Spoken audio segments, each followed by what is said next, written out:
Mua? Hả? Ủa pipi lâu à?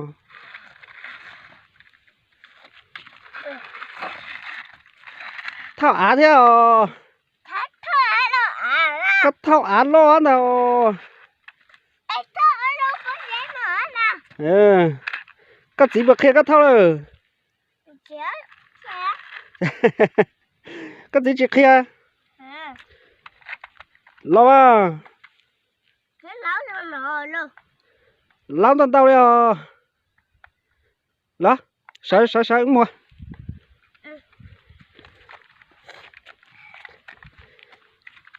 Thì đéo một chán nhu ơ.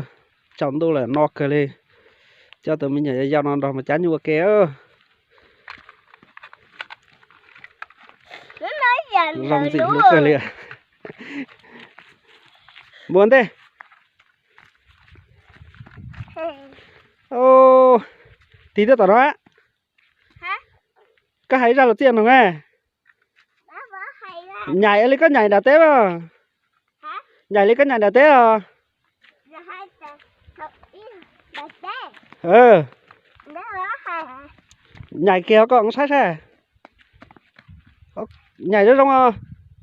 Nó là chờ tí. Ừ. Cho lúc có cho họ có chứ mà. Mới nó dậy rồi mà lo. Ừ. Nhảy đâu?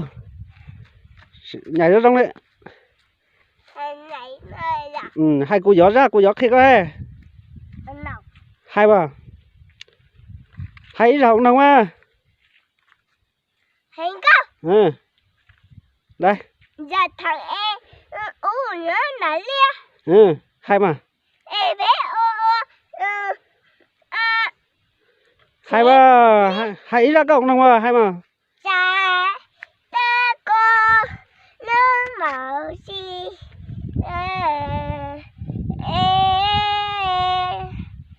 có lên gì tao màu gì cho em Một đâu? mua chơi mới nói tôi ra tí. Cho nó chỉ mà lăng cát ơi. Đó này nó. Đúng bốn tuổi rồi. Ừ. Muốn lên 4. Ô chồng tôi là tôi một chán nhu ơi. Đã chín chăn đã bỏ huất chắp lại điêu. Món ăn chơi lòn nà là chả. Tế bể tế nói tại bác cứ tại rõ cho nó siêu.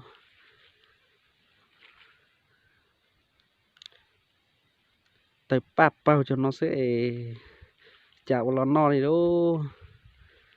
Một đâu? Đi thiê lệ. Có thiê cho chế có đón xa. Nó tốt sao? Nó chà. Nó tốt à? Nó có tốt xa đây. Ừ. Không có gì hóa gì. Có gì? Ô bùa hào há bùa rồi. Ừ. Một đâu? Thôi nó con nó bò. Hả? Con nó bò à? Không có chả hấp bò. Bò rồi và rồi. Ê ôi chả hấp bò đây. Bò này nó là 6 tuổi trẻ. Nè. Bây giờ 6 tuổi ra. 6 tuổi. Có bọn giống là chim bò. Bọn giống. Dạ tôi lo tao. Giờ cũng sợ. Rồi chịu nó. Thì chịu bố dễ nó mù. Trong cầu hóa tương cầu ta. Trong câu nữa. Trong cầu hóa con ta.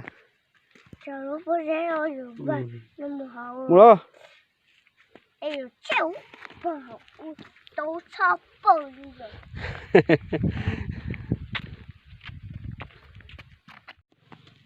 Đi thiê đi đây. Một cái kia chết mai lo cho tao cái này.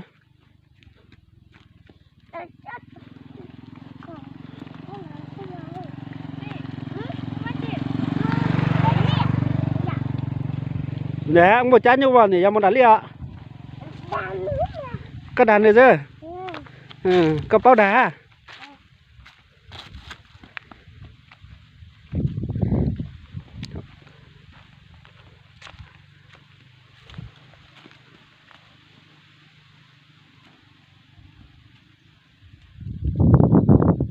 To ngã.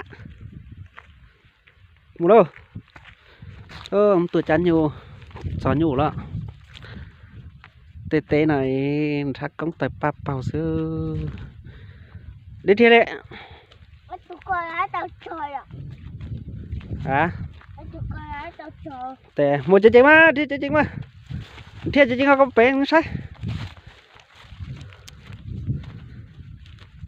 chỉ bỏ nhủ liền à đúng rồi hả hả tư mua chơi chơi mua sai bỏ sát đi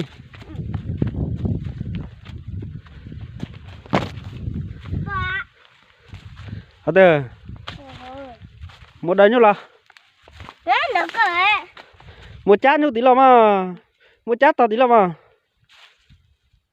thiệt chơi mua chát mà mua chát để nhủ khăn chịu lo đấy trú cả tiệt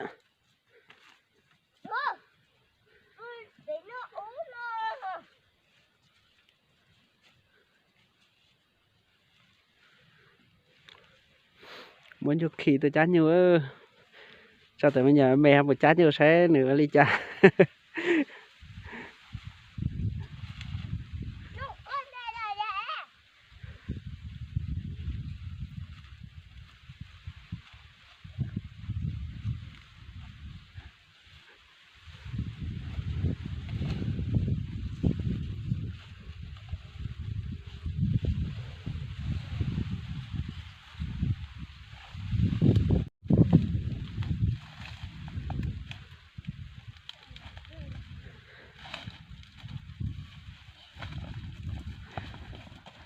cái chát tại như lò thì đấy nhở